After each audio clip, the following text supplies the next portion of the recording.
Good day, Mom. My name is Jenny Alulod. I'm the part reporter of Group 7. And now I'm going to discuss mini case study.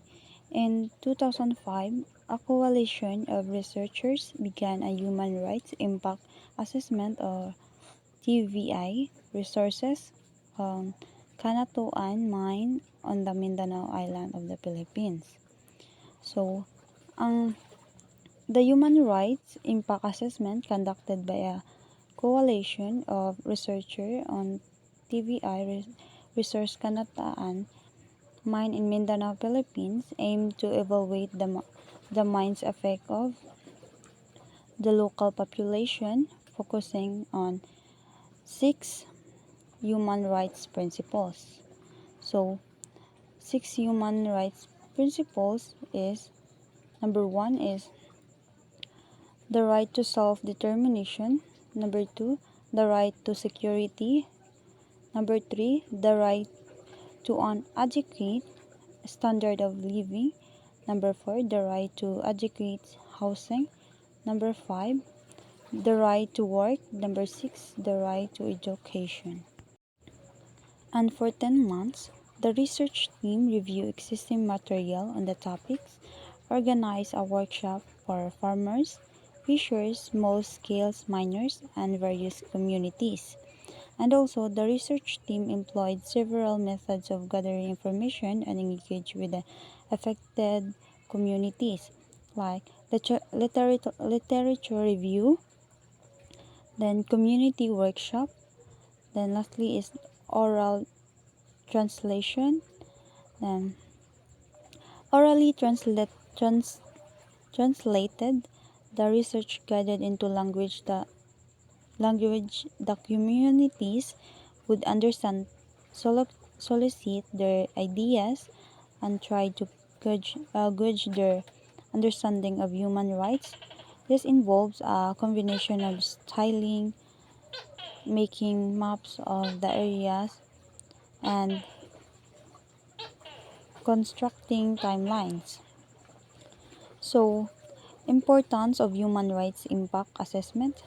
Human rights impact assessment or HRIAS are crucial for preventing adverse impact on individuals' human rights. Businesses should identify and address potential adverse impact related their activities,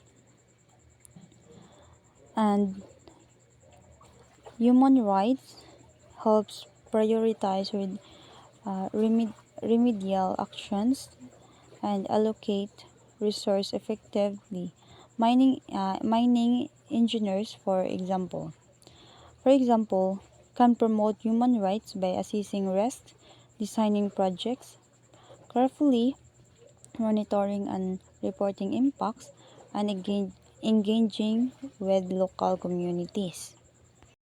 So, the result of the assessment revealed the mine has a negative impact on their right to self-determination and on their system governance.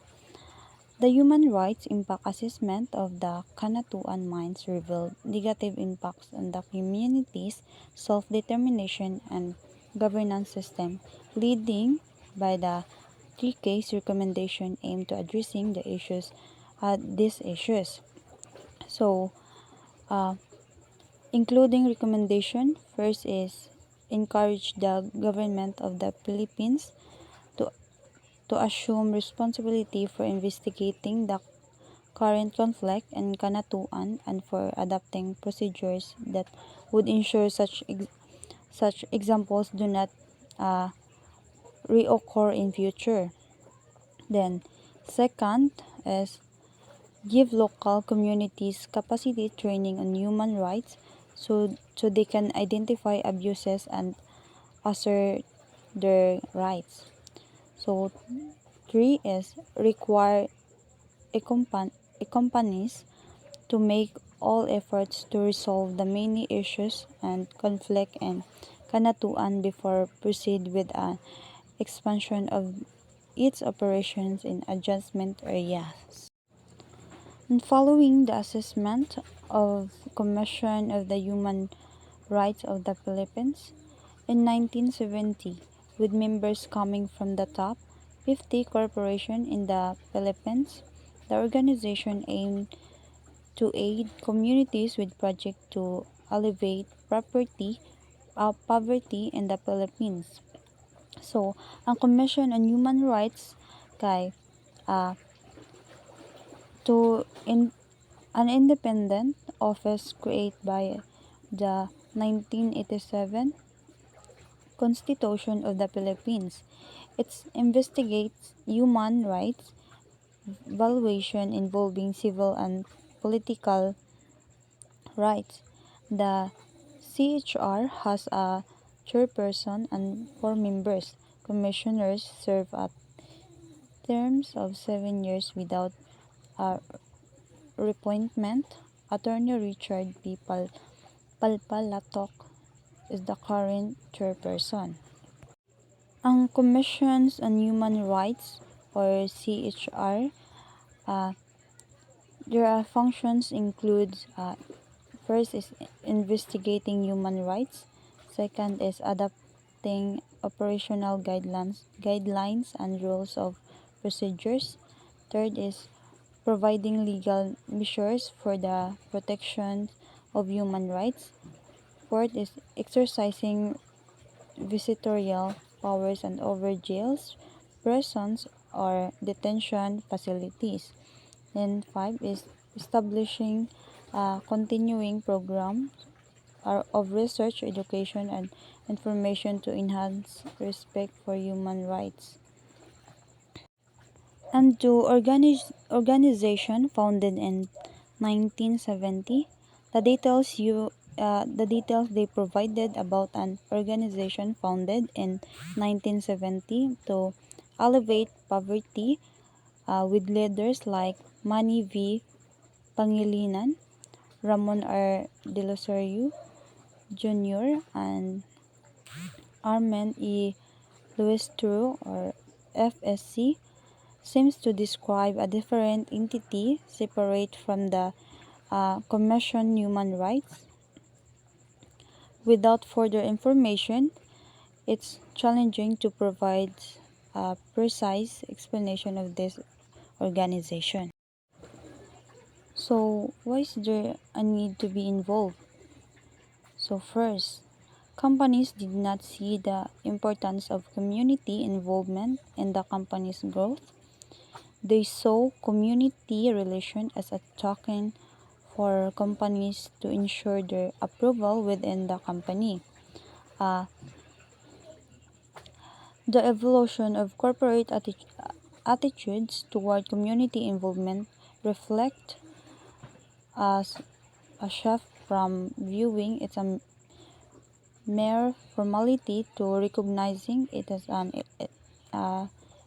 integral component of sustainable business practices. So, it's involved initial perspective on community. First is tokenism. So,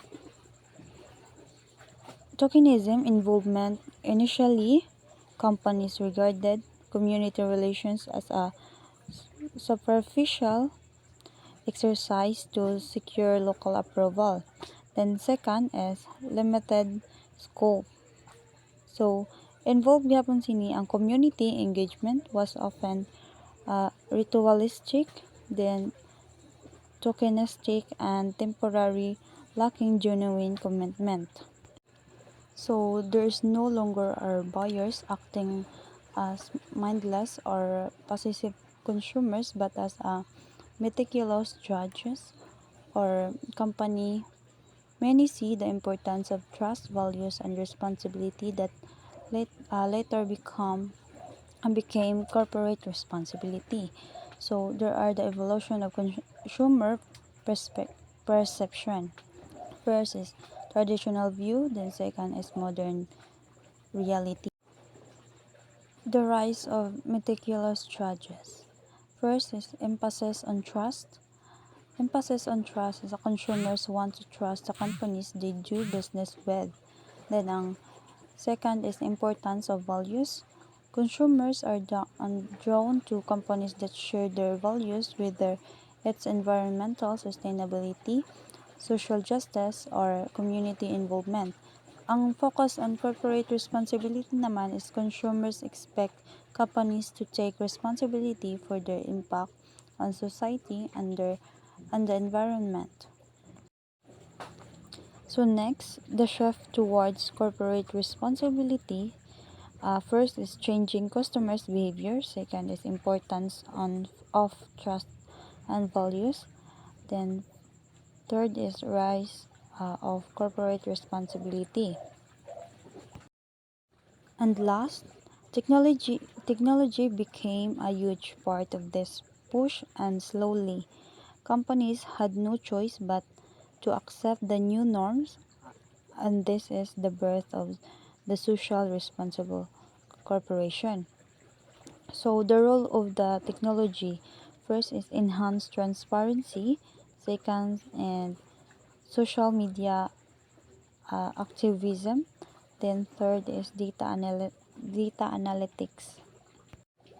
So enhance transparency. Technology has made it easier for consumers to access information about companies' practices, supply chains, and environmental impact. The second is social media activism. Social media platforms have become powerful tools for consumers to voice their concerns, organize boycott, and hold companies accountable. Then last is data analytics. Company can use data analytics to track their social and environmental performance, identify areas for improvement, and communicate their progress to shareholders. And lastly, the birth of the social responsible corporation.